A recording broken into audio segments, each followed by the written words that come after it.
If you are starting a business in 2026, your biggest risk isn't a lack of ideas, it's scaling before you're ready. You think you need 100 customers to make six figures, which tells me you've already decided to compete on volume instead of value. You already know that trying to get 1,000 people to pay you $10 feels impossible. That's because your brain is wired for the wrong math. There is a core principle in business that most beginners overlook entirely. You either sell extremely expensive stuff to a select few, or you sell something super cheap to everyone. There is no successful middle ground. The middle is where you find low margins, difficult customers, and endless effort with little payoff. And yet, most new business owners instinctively aim for the middle because it feels safe. They charge what they think is reasonable, and in doing so, they trap themselves in the worst position possible. Let's talk about the mistake most beginners make. They become obsessed with one thing: getting more customers. They wake up thinking about followers, views, and how to get the next 50 people in the door. The assumption is that if they just had 500 customers instead of 50, the money would solve itself. But this completely ignores the one variable that actually pays the bills, which is revenue per customer. When you focus only on volume, you end up in that dangerous middle zone. You charge a mid-range price, which gives you low margins, attracts the most demanding customers, and requires constant effort just to keep the machine running. You are essentially working a job with extra steps, trying to build a skyscraper on a foundation of sand. To understand why this fails, you have to reset your brain with simple math. Imagine scenario A, which is your current strategy. You sell a service for $100. You need 1,000 customers to hit $100,000. To get 1,000 customers, you need marketing, ads, a huge email list, customer support, and endless time. Now consider scenario B, which is the strategy that actually works. You sell a service for $2,000. You need 50 customers to hit $100,000. You have to convince 50 people, not 1,000. Now, let's get aggressive with scenario C. You sell a service for $10,000. You need 10 customers to hit $100,000. Less work, the same money, and infinitely more freedom. This is not a theory. It is arithmetic. The goal in year one is not to be famous. The goal is to be liquid. You need cash in the bank to survive the mistakes you are about to make. High ticket, low volume gives you that liquidity. Volume gives you a headache. The strongest idea you can adopt today is to stop building a system for hundreds of people until you have proven the offer works on 10 people. You either sell something extremely expensive to a select few, or you sell something super cheap to everyone. But when you are starting out, the path to survival is the high end. If you charge a high price,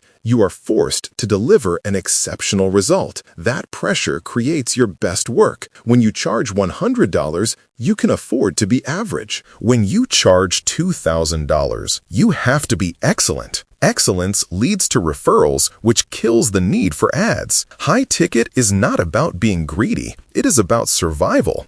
It allows you to reinvest the profit back into the business before you even try to scale. If you have limited resources and no audience, here is how you execute this in 2026 with a step-by-step approach. First, identify a micro skill you already possess. You do not need to be a guru. Maybe you know how to edit TikTok videos, or how to set up a specific software, or how to organize a sales funnel. Pick one tangible skill, not a vague concept like business coaching. Second, find one person who is currently struggling with this specific skill. Go where they hang out. If you are a video editor, go to YouTube comment sections of creators who complain about editing taking too long.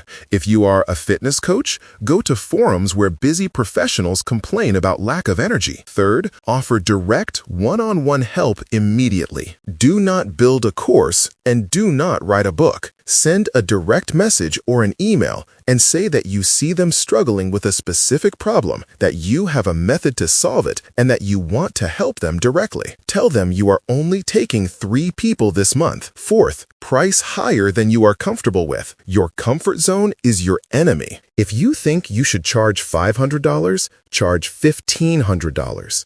If you feel guilty or nervous saying the number out loud, you are in the right ballpark. You need to confront the price. If they say yes, you have cash flow. If they say no, you learn how to sell. Fifth, limit your clients and over-deliver. Take a maximum of 3 to 5 people. Do not outsource and do not automate. Do the work yourself. You are looking for speed. Can you get them a result in 2 weeks instead of 2 months? If you do that, they will never leave, and they will tell everyone they know. Sixth, use the feedback to refine the offer. This is your manual product market fit. After working with 5 people, you will know exactly what they ask, what scares them, and what result they actually want. You now have market intelligence that took you 6 weeks instead of 6 years. To understand why this approach works, you have to understand what you are actually selling. You are not selling your time. Nobody wakes up wanting to pay for your time. They pay for 4 specific things: speed, ease, certainty, and outcome. When you offer one-on-one help, the perceived likelihood of achievement skyrockets. If I give you a PDF on how to get fit, you might use it. If I tell you I will meet you at the gym at 6 a.m. every day, you will get fit. You are selling certainty, and a high price is simply the price of certainty. Additionally, you create scarcity. If you only have 3 slots available, you are now a scarce resource. Human psychology values what is hard to get. You are not limiting your growth. You are increasing your value. The bimodal strategy reinforces this perfectly. By offering something extremely expensive to a select few, you lift the perceived value of everything else you do. And by offering something super cheap to everyone later, you capture the broader market. But you do it from a position of strength. Now let's talk about when to scale, because this is where most people get it wrong. They try to scale before validation. You only scale after you have done the manual work. Do not create a course until you have coached 10 people one-on-one. If you build a course now, you are guessing. If you build it after working with 10 people, you know exactly what the objections are, what the language is, and what the transformation looks like. Once you have 5 clients paying you $2,000 each, you have $10,000 a month in cash flow. Now you can hire a virtual assistant. Now you can run ads. Now you can build the cheaper product. But you do it from a position of strength, not desperation. If you are starting a business in 2026, stop trying to be the next viral sensation. Stop trying to get 10,000 followers before you make $1. Your only job is to find 3 people who will pay you a premium price for a specific result. If you cannot convince 3 people to pay you $1,000, you do not have a marketing problem. You have a value problem. You are not ready to scale. Fix the value first, prove the model manually, and then, and only then, automate. The core strategy is simple. You either sell extremely expensive stuff to a select few, or you sell something super cheap to everyone. But in the beginning, you choose the few. You pick a skill, find one person who needs it, offer to help them directly at a price that makes you uncomfortable, get them a result faster than they thought possible, and repeat that 3 times. Do that, and you will not just start a business in 2026, you will own one.